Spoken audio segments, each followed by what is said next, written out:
I watched my parents toss a wood crate into the river then walk away. When I moved closer, I heard a soft noise from inside. "Please be empty," I murmured, pulling it out. I pried it open, and what I found inside. I never thought a single wooden box could shatter my family's legacy.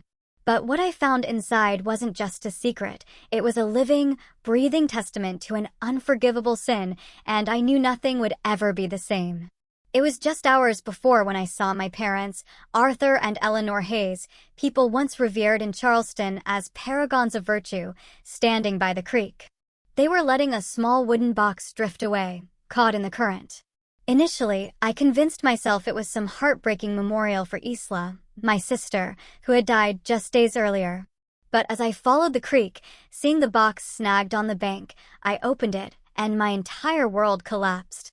What lay inside didn't just stun me. It ripped apart the very idea of honor our family had so carefully built. My name is Caleb Hayes. I'm 31, living in a small apartment in Atlanta, where I spend my days with a camera, capturing the small, easily overlooked moments. A sunset painting the old rooftops, a child's spontaneous smile, the whisper of the wind through trees. I love the freedom, the feeling of breathing without being judged, unbound by names or reputations. But that kind of life isn't easy when you carry a name as heavy as Hayes, a boulder on my shoulders since childhood. I grew up in Charleston, about an hour's drive from Atlanta. Our home was a sprawling estate with towering white columns and a meticulously kept garden that looked straight out of a painting. People called it the Hayes legacy. 3 generations had built an empire there, not just of wealth, but of reputation. My father, Arthur Hayes, was the head. At 58, he still carried an air of undeniable authority, tall, with neatly combed silver hair and eyes that seemed to cut right through you. He was a successful businessman who'd turned our family fortune into a symbol of Southern prosperity. But to me, he was a king in his own kingdom, where everything had to follow his rules, from how we dressed and spoke to how we breathed. My mother, Eleanor, was different. At 55, she was elegant in every gesture, from the lift of a wine glass to a smile at a charity gala. Flawlessly beautiful, like she'd stepped from a classical painting. But behind that perfect smile, I often saw a quiet fear of being forgotten, of disappointing my father, of cracking the perfect facade our family had constructed. She tried to keep everyone on track, but sometimes I'd catch a lost look in her eyes, as if she herself didn't know what she was living for. Then there was Isla, my 25-year-old sister, the pride and joy of my parents. She was the only true light in that cold house. Golden hair, clear blue eyes, a smile that could melt anything. My parents raised her to be the perfect Hayes woman, intelligent, graceful, turning heads effortlessly. But I knew deep down, Isla didn't want to be just a polished statue on display. She loved painting, the freedom of brushstrokes on canvas, and dreams she only dared whisper to me late at night when the house was asleep. Isla was the only one who made me feel a flicker of warmth, a trace of genuine love amidst all the rigid formalities. The Hayes family was Charleston's elite. We were in church every Sunday, dressed impeccably, smiling for newspaper cameras. We hosted charity events, sponsored cultural gatherings, praised as the model Southern family. But behind the iron gates, things were far from perfect.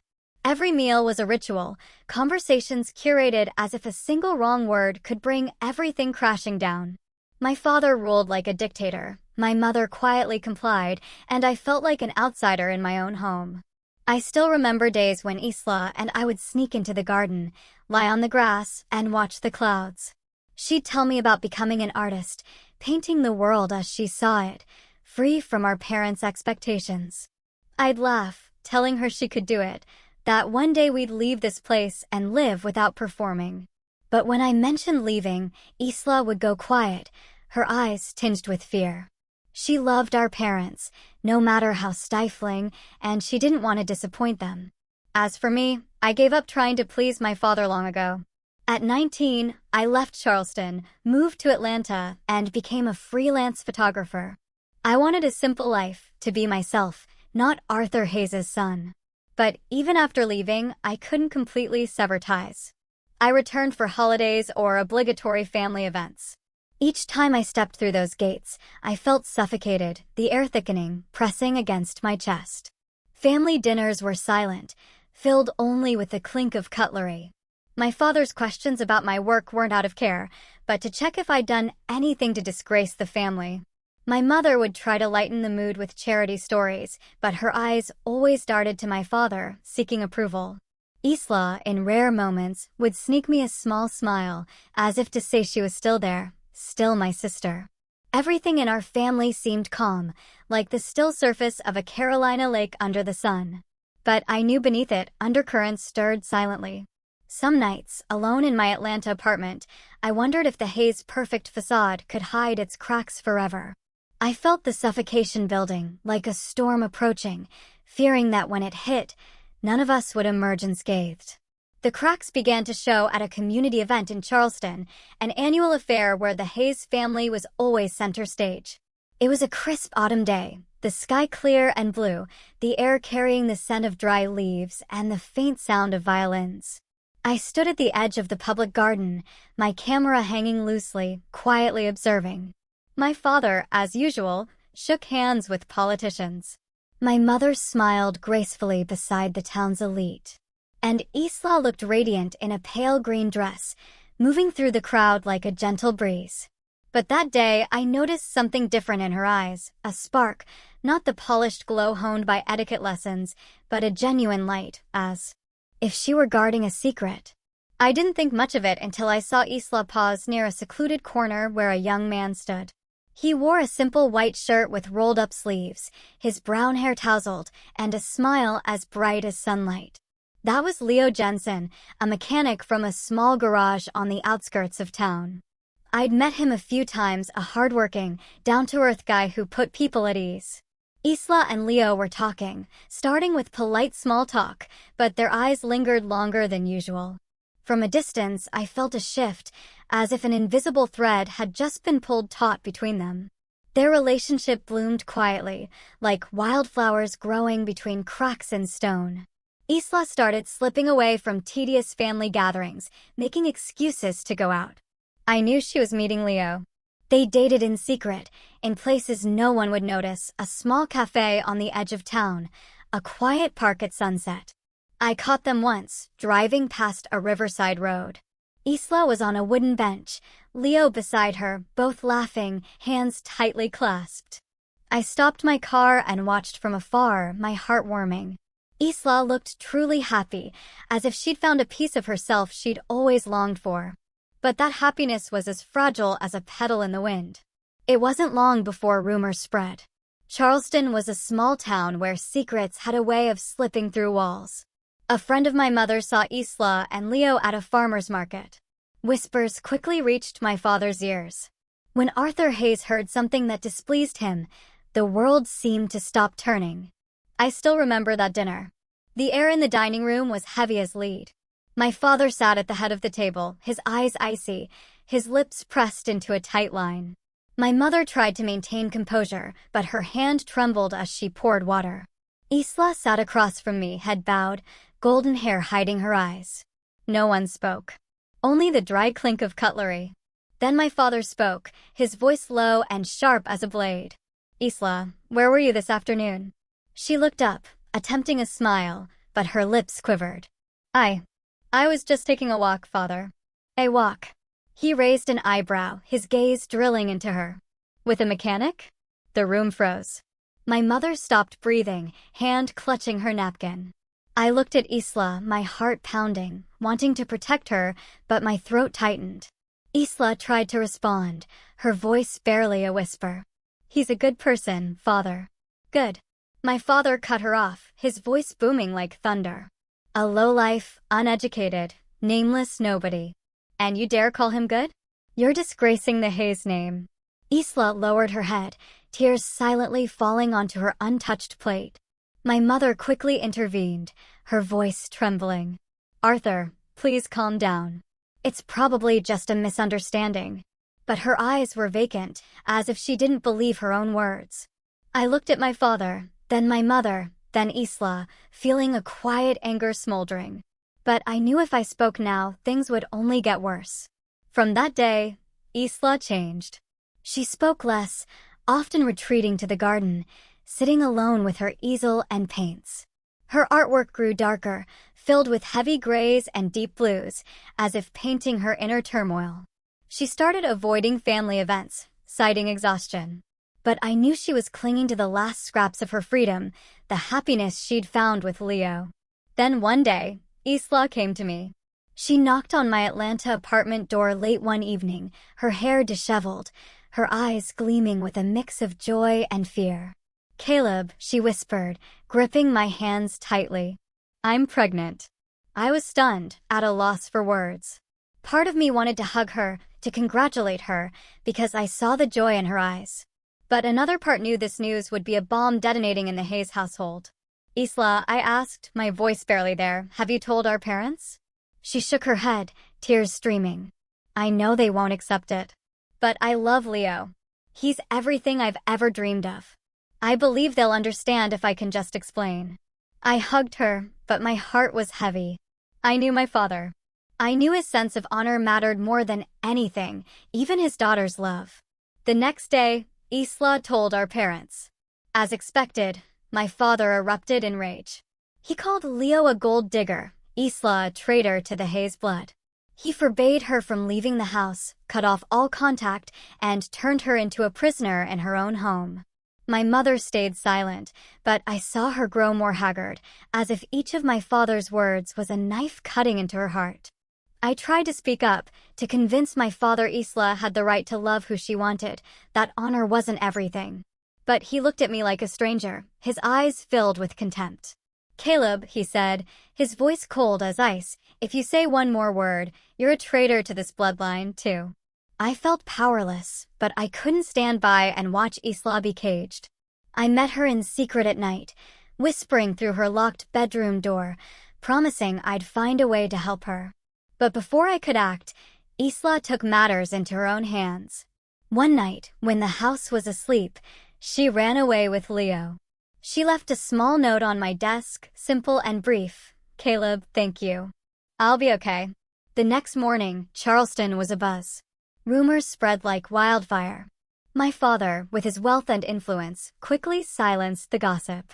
He announced publicly that Isla had gone to study art in South America, pursuing a prestigious program.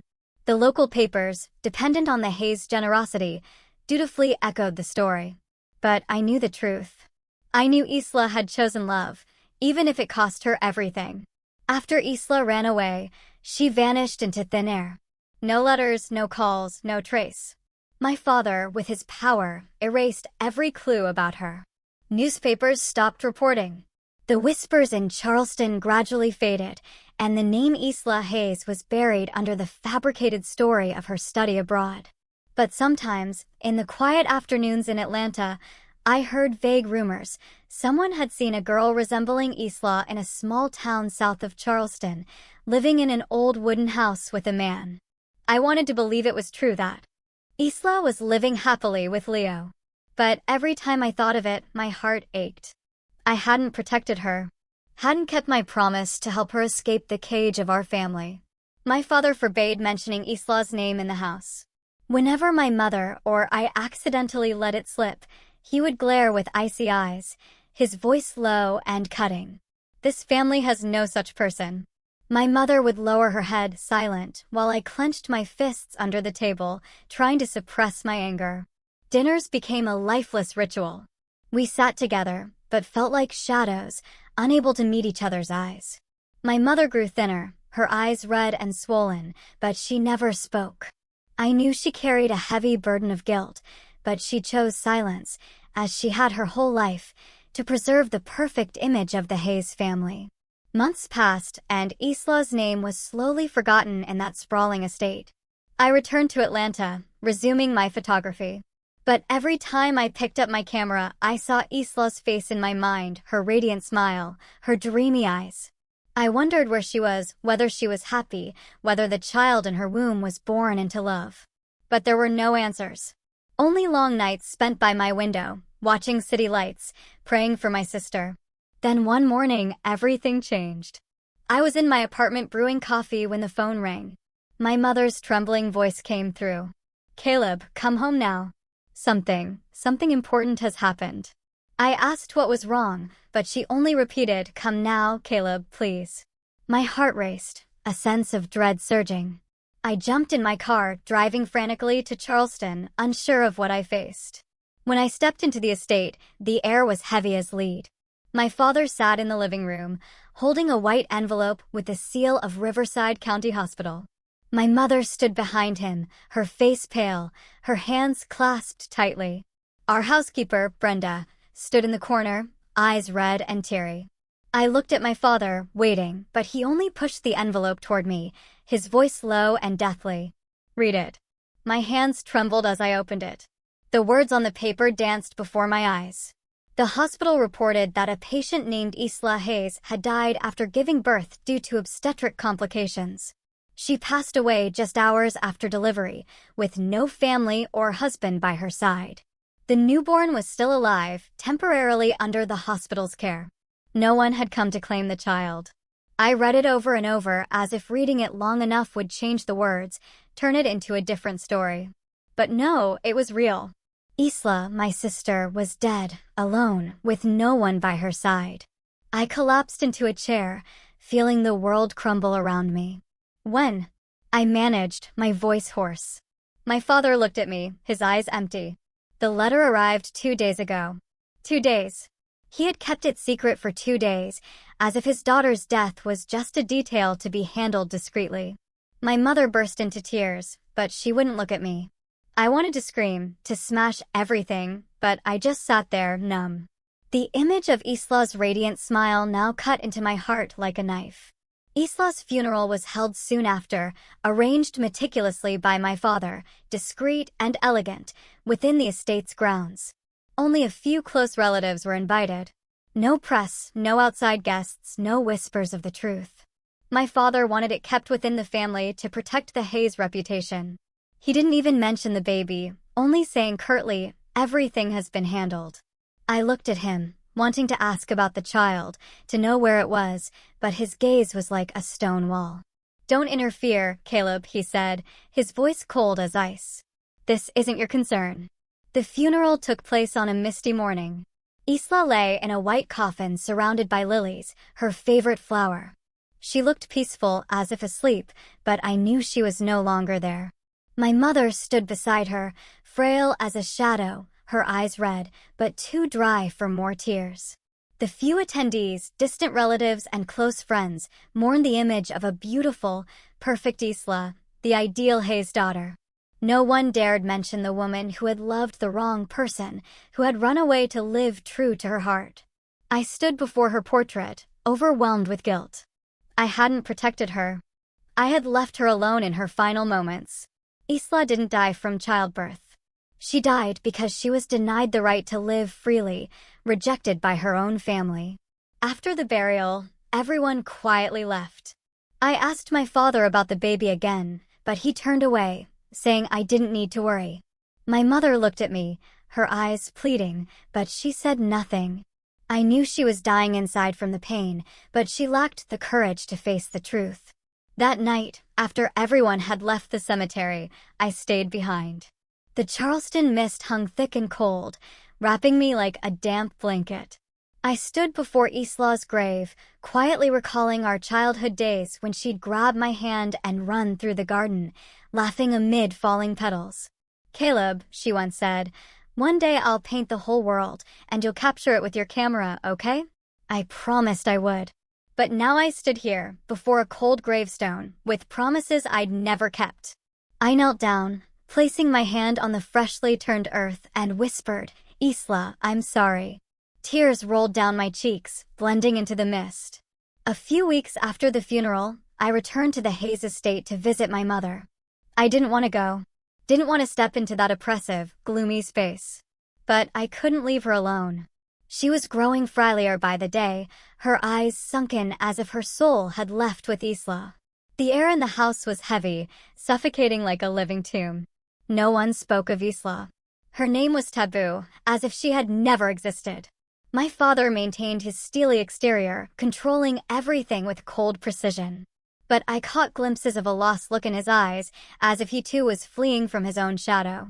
My mother was quieter than ever, moving like a ghost, her hands trembling as she held her teacup. I wanted to say something, to break the deadly silence, but every time I looked into her eyes, I saw only unspoken pain. I couldn't bear it. I needed air. Needed to escape the house that was choking me.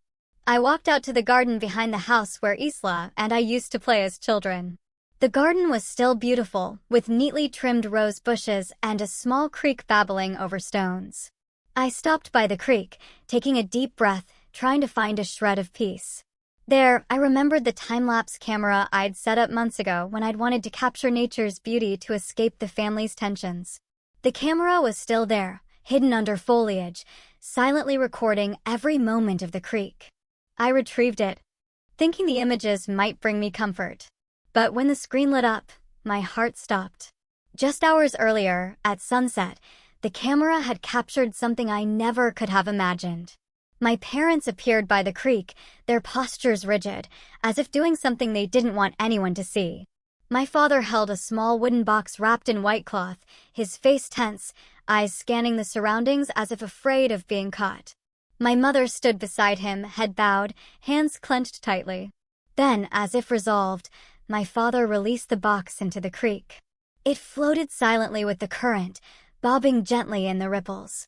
My parents turned and walked away as if nothing had happened. I stood frozen, gripping the camera, my heart pounding. What was that box? Why had my parents done this? A chilling sense of dread surged through me like a cold wave.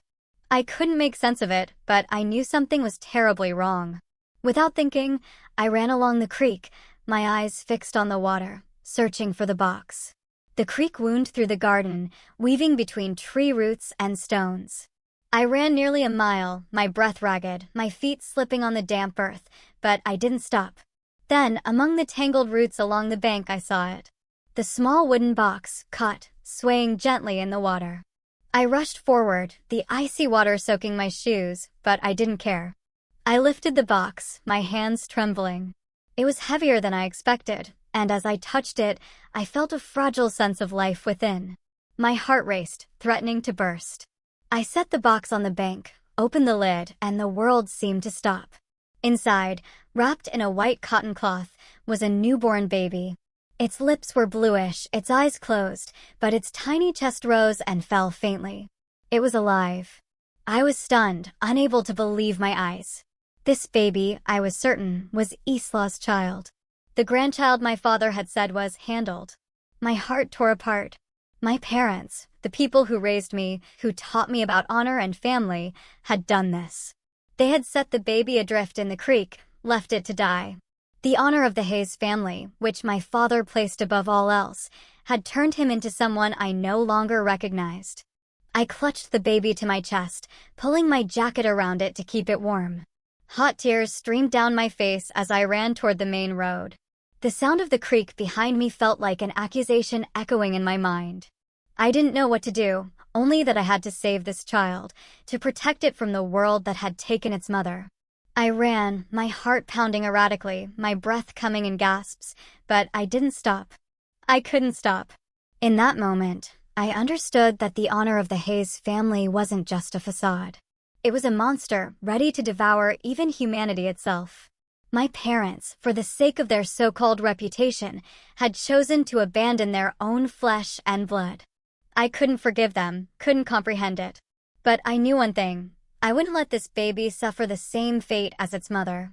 That night, I left the estate with the child. I drove to Atlanta, holding it close, feeling its faint breath against my chest. I didn't know what the future held. Didn't know how I'd face my parents, but I knew this was the start of a new chapter. One woven with love, guilt, and redemption in the shadows. I looked down at the baby, its eyes fluttering open, and whispered, "Isla, I won't let your child suffer. I promise." I didn't return to Atlanta right away. I knew that if my parents discovered the baby, they would do everything in their power to cover up the truth, to preserve the perfect facade of the Hayes family. Instead, I drove to a small town over an hour from Charleston, far enough that no one would recognize me. The night was bitterly cold, the sky full of stars, but all I could see were the bluish lips of the baby in my arms. I sought out a private clinic on the outskirts, its flickering neon sign a final flame of hope.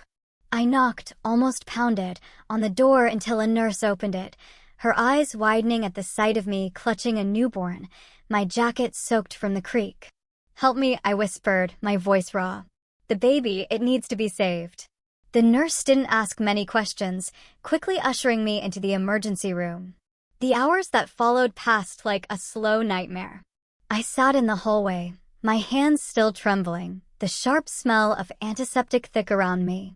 The doctor, a middle-aged man with calm eyes, worked tirelessly to save the baby. I didn't dare take my eyes off the door to the intensive care unit, as if blinking might make the child disappear. After what felt like an eternity, the doctor emerged, wiping sweat from his brow. "He's stable," he said. "But the boy is very weak. If you'd arrived a few hours later, he might not have made it." "A boy. Isla's son." I nodded, feeling as if a boulder had been lifted from my chest. I was led to a room where the boy lay in an incubator, tiny and fragile, but alive. I placed my hand on the glass, tears streaming down my face. "Thank you, Isla," I whispered. "You were strong until the end."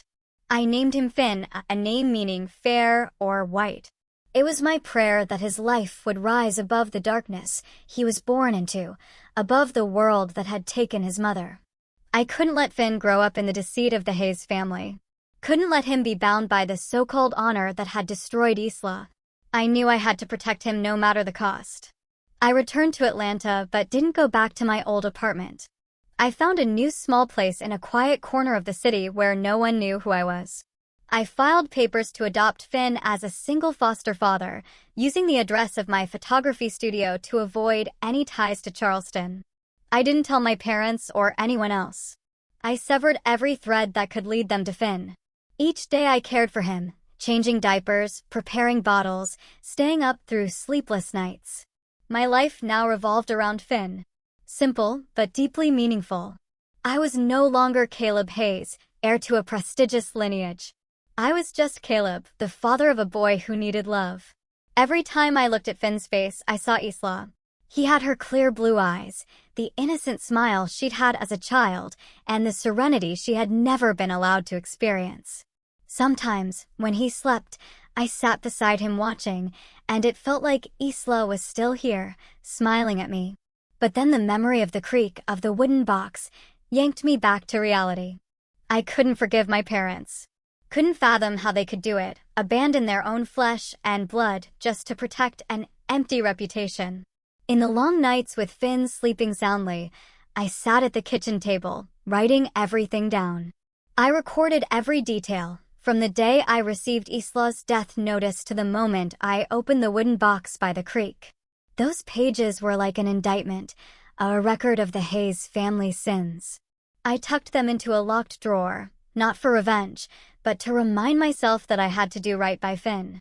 Under the dim light of my apartment, I vowed to raise him as my own, to give him a life of freedom, unbound by honor or bloodline. Finn would not live in the cage Isla had tried to escape in Charleston. My parents carried on as if nothing had happened. They believed the baby, their grandchild, had been handled. They attended charity galas, smiled for cameras, and upheld the flawless image of the Hayes. I didn't know if they ever thought of Isla, if they ever felt guilt for what they'd done. All I knew was that every time I looked at Finn, I saw a part of Isla living on, and I would do anything to protect that light. Over the years, I gradually cut contact with my family. I still returned to Charleston for holidays, but only to check on my mother to make sure she was okay. Our visits were brief and awkward. My father still asked about my work, but never about my life. My mother looked at me with sad eyes, as if wanting to say something, but lacking the courage. I kept Finn a secret, ensuring they never suspected. I knew that if they found out about him, they would try to control him, to pull him into the world I'd sworn to shield him from. But deep down, I knew the truth couldn't stay buried forever. One day, those pages in the locked drawer would be opened. And when that happened, the honor my father had guarded his entire life would crumble. I didn't long for that day, but I didn't fear it either. I had chosen my path, one of love and redemption. The path Isla hadn't been able to walk to the end. 8 years had quietly passed since the night I left the Hayes estate, holding Finn in my arms. And I'd learned that true love lies not in grand promises, but in simple moments, a hug, a smile, or the look in a child's eyes that melts your heart. I'm now a quiet man, living discreetly in a small house on the outskirts of Atlanta. The house is nothing special. A few framed photos on the walls, a cluttered workspace filled with papers and cameras, and a colorful little room for Finn. Our life is simple, sometimes challenging, but brimming with love. I work freelance, taking photos for local magazines and occasionally larger projects in distant cities. But no matter how busy I get, I always make time for Finn, the 8-year-old boy who has become the center of my world. Finn is a remarkable child. He's intelligent, sensitive, and has a talent for painting that leaves me in awe.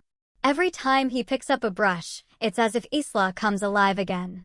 His strokes are vibrant yet gentle, like the dreams his mother once poured onto canvas.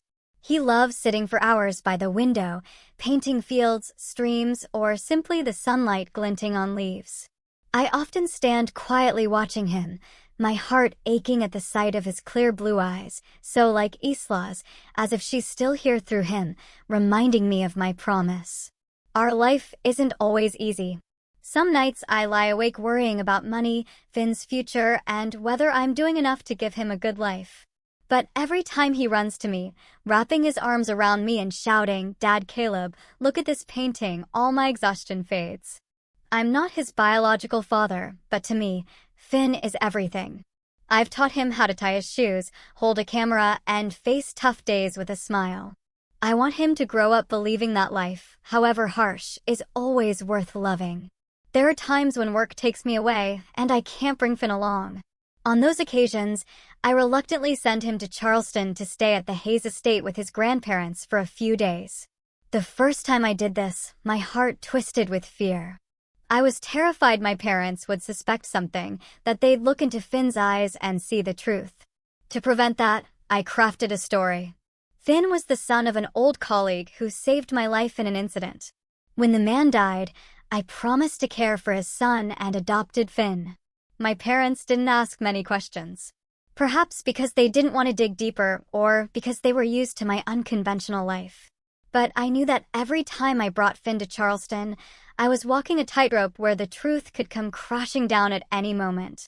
Finn quickly won my parents' affection. My father, with his usual sternness, seemed to soften around him. He admired Finn's politeness and maturity, often nodding approvingly when the boy answered his questions with a clear, confident voice. "This child is well raised," he once said. And I forced a smile, hiding the pain in my chest. My mother was different. She looked at Finn with a mix of love and pain, as if she saw a familiar shadow in him. Once, I caught her standing by the window for hours, watching Finn paint in the garden. His paintings, with their soft hues, blues, pale yellows, and pinks, were strikingly similar to Isla's from years ago. I saw her eyes well up, but she said nothing, turning away as if afraid that looking too long would break her. I knew my mother sensed something, though she never spoke of it. There were moments when she held Finn, stroking his hair, and I saw her hands tremble. "This boy is special, Caleb," she once said, her voice choked. "It's as if he carries a piece of someone we lost." I only nodded, unable to meet her eyes. I was afraid that if I said anything, the truth would slip out and everything would collapse. My father paid less attention. To him, Finn was just a well-mannered child with artistic talent. Proof that I had finally done something right. But for my mother, I knew her heart was stirring. Every time Finn painted, every time he smiled, it was as if she saw Isla, the daughter she hadn't protected, hadn't had the courage to hold on to. I wanted to tell her the truth, to shout that Finn was her grandson, the blood of the Hayes. But I couldn't, not out of fear, but because I didn't want Finn to be dragged into the world that had taken his mother. Each night, as Finn slept soundly, I sat by his bed, watching his peaceful face under the glow of the nightlight. Those moments made me realize that the truth, no matter how hard I tried to bury it, was finding its way back. It lived in Finn's eyes, in his brush strokes, in the way his smile mirrored Isla's. I knew that one day I would have to face my parents, Charleston, and the world. But I also knew that when that day came, I wouldn't let Finn suffer as his mother had. I lived for that promise, for my love for Finn, and for the belief that one day his light would dispel the darkness of the Hayes family. But deep down, I knew the tightrope I was walking wouldn't hold forever. The truth, like Finn's paintings, would eventually come to light. And when it does, I'll have to face everything. My parents, the past, and myself. But that spring, as Atlanta's gentle sunlight spilled across the streets, I felt a strange breeze, a sign that everything was about to change. I sat in our small house, watching Finn paint by the window, his brush dancing across the canvas, creating vibrant swaths of color. At 8 years old, his talent far surpassed his age. Each of Finn's paintings was a story, a dream. One morning, while reading the newspaper, I stumbled across an article about the Young Talents of Georgia competition, a statewide art event for exceptionally gifted children. I looked at Finn diligently painting a stream glimmering under the sunset, and thought, this was his chance to shine, to let the world see the light Isla had left behind.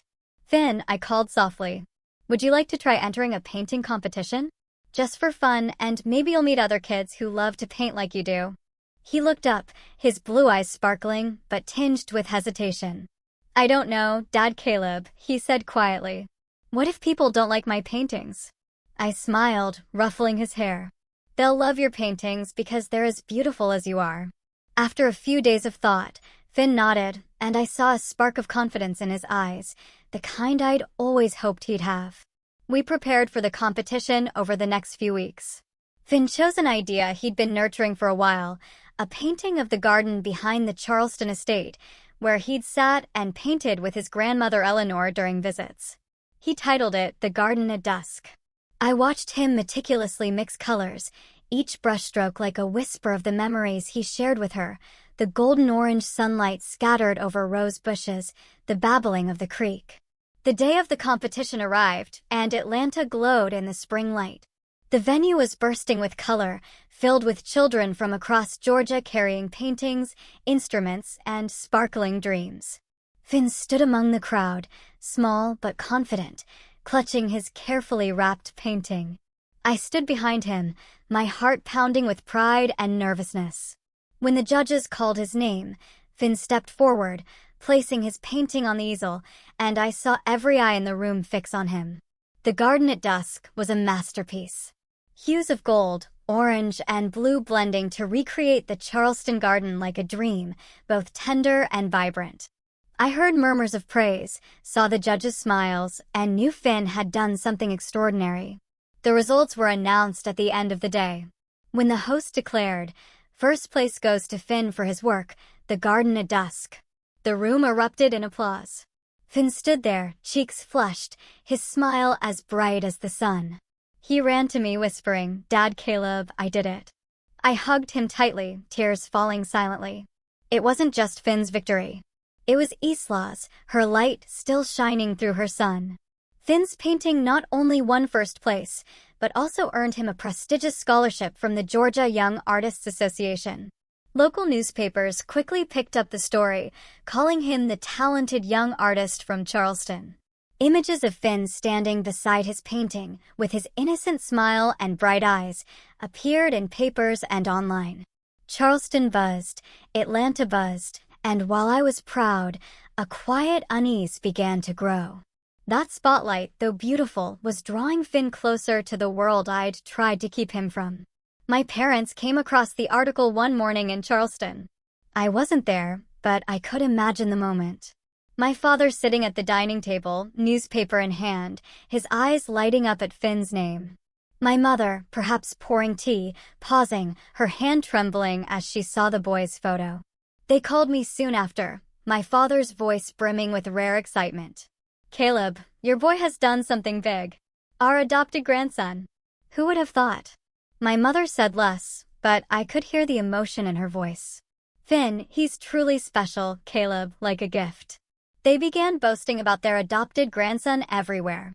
At social gatherings, my father introduced Finn as Charleston's young hope, his voice full of pride as he spoke of the boys' award. "This boy has a rare artistic blood," he said, unaware of how close his words were to the truth. My mother smiled, but I knew her heart was a sea of emotions, pride, guilt, and a vague pain she couldn't name. She often told me about Finn's visits to Charleston, how he sat painting in the garden, how his artwork reminded her of Isla's. "There's about that boy," she said, her voice trembling as if he belongs here. I watched from a distance, both joyful and wary. I was happy that Finn was loved and recognized, but I feared that this spotlight would start to crack the secret I'd kept for 8 years. Every time my parents mentioned Finn, every time they bragged about him, I felt the fragile tightrope I was walking tremble. The truth about Finn, that he wasn't the adopted son of a colleague, but their grandson, Isla's son, was closer than ever to surfacing. I looked at Finn, the boy with the radiant smile, and wondered if I could protect him from the storm that was coming, or if he would be the one to bring it all to light. I decided to return to Charleston, bringing Finn with me. It was a spring afternoon, with soft golden sunlight stretching across familiar roads. Finn sat in the back seat, clutching a small sketch pad, softly singing a lullaby I used to sing to him. I glanced at him in the rearview mirror, my heart aching at his smile, so like Isla's. I knew today would be the day everything changed. The day I'd face my parents, the past, and myself. In my coat pocket, I carried an old envelope containing copies of the hospital records and Finn's birth certificate, papers I'd kept hidden for 8 years. They felt as heavy as lead, as if carrying the weight of the Hayes family's sins. When we stepped into the estate, the air was as somber as ever. My father sat in the living room, reading a newspaper, his eyes as sharp and cold as always. My mother stood by the window, holding a teacup, her gaze distant as if lost in some faraway place. Finn ran to her, calling Grandma Eleanor, with a cheerful voice, and I saw her smile, but it was laced with pain. My father looked up, nodding at me, his voice low. "Caleb, you're back, and our talented boy, too." He glanced at Finn, a flicker of pride in his eyes. But I knew he still saw him only as an adopted grandson, part of the story I'd fabricated to hide the truth. I smiled at Finn to reassure him, then said gently, "Finn, why don't you go play in the garden for a bit? I need to talk to Grandpa and Grandma." He nodded, still carefree, and ran out to the front garden with his sketch pad, where the spring sunlight danced over the rose bushes. I waited until the door closed, until Finn's footsteps faded into the sound of the babbling creek, before turning back to my parents. I took a deep breath and placed the envelope on the table in front of my father. "Dad, Mom," I said, my voice calm but firm. "I have something to tell you." My father frowned, setting the newspaper down. My mother turned, her teacup trembling in her hand. "Finn isn't the adopted son of a colleague," I said slowly, as if afraid I'd lose my courage if I spoke too quickly. "He's Isla's son. Your grandson." The room fell silent, as if the air itself had stopped breathing. The ticking of the wall clock marked the slow seconds, counting down the final moments of the honor my parents had so proudly upheld. My father froze, his hand trembling slightly, his eyes locked on the envelope as if unable to believe what was before him. My mother stumbled back a step, her teacup crashing to the floor, shattering into pieces. Tears streamed down her cheeks, and I saw memories flooding back in her eyes. "No," she whispered, her voice choked. "It can't be." But as she looked through the glass door toward the garden, I knew she saw the truth. Finn's blue eyes, his smile so like Isla's, the brush strokes that carried her spirit, all undeniable proof. My father remained silent, his hands gripping the edge of the table as if trying to keep himself from collapsing. I opened the envelope, pulling out the hospital records and birth certificate, and placed them before him. "This is the truth," I said, my voice steady but heavy. "Finn is Isla's son. The child you left in the creek. The child you said was handled." The air grew thick, as if all the oxygen had been sucked out. My father bowed his head, and for the first time in my life, I saw him speechless. He looked at Finn, the boy with his daughter's eyes, and I saw the collapse in his gaze. Gone was the commanding presence, the cold control. Only a man remained, facing his own guilt. My mother stepped to the window, trembling as she placed a hand on the glass, looking at Finn. "Oh, Isla," she whispered, as if seeing her daughter through the boy. I stood there silent, not accusing, not angry. I felt only the weight of 8 years lifting, as if I'd given the truth back to Isla, to myself. Finally, my father spoke, his voice broken and hoarse. "Caleb, I'm sorry." It was the first time I'd ever heard him apologize, and it felt like a knife, both painful and freeing. He looked at Finn, tears rolling down his weathered face.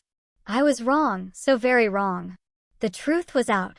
The honor my father had guarded with lies crumbled, leaving only regret and belated love. I didn't hold a grudge. I only sighed, as if shedding the burden I'd carried for 8 years. In that moment, the Hayes family stopped speaking of honor. For the first time, there were only 3 generations standing together. My parents, me, and Finn, with tears, forgiveness, and a new beginning. I looked at Finn, the boy, still blissfully unaware, but smiling. And I knew that no matter how painful the past, we still had a chance to start over, to love each other truly. In the days that followed, the Hayes estate was cloaked in an unfamiliar silence. My parents, once the centerpiece of Charleston's social scene, all but vanished from public view. Gone were the charity galas, the perfect smiles for cameras, the articles praising the South's model family. My father, Arthur Hayes, the man who once stood tall like an oak, now seemed aged by decades. He spoke less, often sitting alone in his study, his gaze lost in the garden where Isla used to paint. My mother, Eleanor, moved like a shadow through the house, her hands perpetually clasped as if trying to hold on to something slipping away. They were confronting their consciences, the mistakes they had tried to bury, and I knew they were in pain. I returned to Atlanta, resuming my life with Finn. I no longer avoided my parents, but I didn't seek them out either. My focus was on the boy, on mornings taking him to school, afternoons painting with him, and nights singing him to sleep. Our life was simple, sometimes strained, but filled with joy. Finn grew every day, his smile as bright as the sun, his paintings more beautiful than ever. Each time he picked up a brush, I saw Isla, as if she lived on through her son's every stroke. All I wanted was to keep Finn's world peaceful, to ensure he never bore the wounds his mother had carried. But one day, everything changed. It was a fall afternoon with golden leaves carpeting Atlanta streets. I had just returned from work when I saw a familiar car parked outside my house, my father's sleek black Lincoln. My heart raced, not out of fear, but because I didn't know why they were here. Finn was playing in the front yard, wielding a stick as a pretend sword, laughing as he chased a butterfly. My parents stepped out of the car, their movement slow, as if carrying the weight of a world full of guilt. My father, in a dark suit, looked weary but maintained his stern demeanor. My mother, with a silk scarf around her neck, had red-rimmed eyes that lit up when she saw Finn. "Finn," she called, her voice trembling. The boy looked up, his smile radiant, and ran to hug her. "Grandma Eleanor. Grandpa Arthur." He cheered, blissfully unaware of the storms that had swept through this family. I stood on the porch, watching them, my heart constricting. My parents knelt down, embracing Finn, and I saw tears stream down my mother's cheeks. My father ruffled the boy's hair, his eyes softer than I'd ever seen, as if he were trying to find a piece of Isla in his grandson. They didn't say much to me at first. We sat in my small living room. Finn was playing with his paints in the corner, while my parents sat across from me, their hands clasped tightly. "Caleb," my father began, his voice low. "We're here for Finn. We want to be part of his life." My mother nodded, tears falling again. "We were wrong, Caleb," she said, her voice choked. "We lost Isla, and we nearly lost Finn too. We are not here to make amends. We just want to love him truly." I listened in silence. I looked into their eyes, and for the first time I saw no fear of losing reputation, no cold control. I saw only genuine regret, the pain of parents who had lost their daughter and now wanted to reclaim family through their grandson. I nodded, saying little. "All right," I said softly. "But everything has to be for Finn." Not for reputation, not for the Hayes name, only for him. From then on, my parents began visiting Atlanta regularly. They brought small gifts for Finn, a new set of paints, a picture book, or simply a cake my mother baked herself. They provided financial support so I could enroll Finn in advanced art classes where he could nurture his talent. But more importantly, they spent time with him. My father, once so stern he made the whole house tremble, now sat for hours listening to Finn talk about his paintings, nodding with genuine interest. My mother held his hand, taking him for walks in the park, her eyes lighting up every time he smiled. Those moments were simple, but to me, they were worth more than any reputation. Slowly, we became a family again. Not the perfect family of charity events or newspaper articles, but a real one. Meals at my small house were now filled with Finn's laughter, my mother's stories, and even my father's clumsy questions about painting. I watched them, and I felt at peace. The past couldn't be changed. Isla was gone, and the wounds she left remained. But I understood that people could choose to live differently, to choose genuine love over empty pride. One afternoon, as Finn painted in his room, my parents sat with me on the porch. My father looked into the distance, his voice low. "Caleb, you've done what I never could. You've given that boy a real life." My mother took my hand, tears streaming down her face. "Thank you," she said. "For keeping Finn, for keeping a piece of Isla." I said nothing, only nodded, but in my heart I knew this was what I'd always wanted. A family that didn't need to be perfect, just brave enough to love each other truly. Our family life gradually became simpler and warmer. I continued my photography work in Atlanta, but now my camera didn't just capture moments of nature or strangers. I photographed Finn painting, running in the park, laughing brightly with his grandparents. I captured our modest dinners where my father shared stories of his youth, my mother smiled gently, and Finn chimed in with innocent questions. These photos weren't perfect, not staged like the ones from the Hayes charity galas, but they held love. The kind I'd spent my life searching for. My father, Arthur Hayes, once a symbol of power and prestige, changed. He stepped away from the business world, abandoning high-stakes meetings and million-dollar deals. Instead, he devoted himself to charity, funding art scholarships for underprivileged children. I saw him at small exhibitions in Charleston, standing among kids, listening to their dreams. Once, he brought Finn to one of these events, and I saw him smile as the boy pointed to a painting and said, "Grandpa Arthur, this looks like the one I did at home." My father patted his shoulder, his eyes alight, not with the obsession for honor, but with the warmth of a grandfather learning to love. My mother, Eleanor, also found a way to heal.